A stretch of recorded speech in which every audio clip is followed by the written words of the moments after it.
అగో ఏందత్తమ్మా ఏమో సంబరంగా కనబడతాను. ఆ సంబరం అంటే ఉండదానే?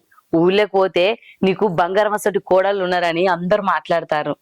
నిజంగా నాకు మస్తు సంతోషం అనిపిస్తుంది. అవును ఒక్కొక్కరి అత్తమ్మ. ఇండ్లల్లా అత్త కోడళ్ళు కొట్టుకుంటారట, తిట్టుకుంటారట. ఏమోనే, నాకైతే అసొంటి రందేం లేదు. నా ఇంట్లో అందరం మంచి గూడి ఉంటాను. మందందరు కూడా గదే మాట్లాడుతాండ్రు. కానీ నాకు ఒకటే రందే. అగో దేనికి అత్తమ్మ నీకు రంది? చిన్న కోడలికేమో ఒక బిడ్డ పుట్టే, నీకు లగ్గమై గిన్నొద్దులైతాంది. ఓ పిల్ల లేకపాయే, పిల్లగాడు లేకపాయే. నాకు ఇదేనే రంది. నీకు కూడా ఓ పిల్లనో పిల్లగాడు అయితే నాకు మస్తు సంబరం అనిపిస్తుంది. అత్తమ్మ నువ్వెంత మంచిదానివి. ఒక్కొక్కరు పిల్లలు లేకపోతే ఈ రోజులల్లా కోడళ్ళను రాశి రంపాన పెడతాను. ఇంకా నువ్వైతే నన్ను ఒక్కనాడు ఒక్క మాట కూడా అనలేదు. నీ కొడుకును కూడా ఒక్క మాట అనకుండా చూసుకుంటాను అత్తమ్మ. నువ్వెంత మంచిదని. కానీ నా తల రాతనే మంచిగా లేదు. నువ్వెందుకు బాధపడతానవే?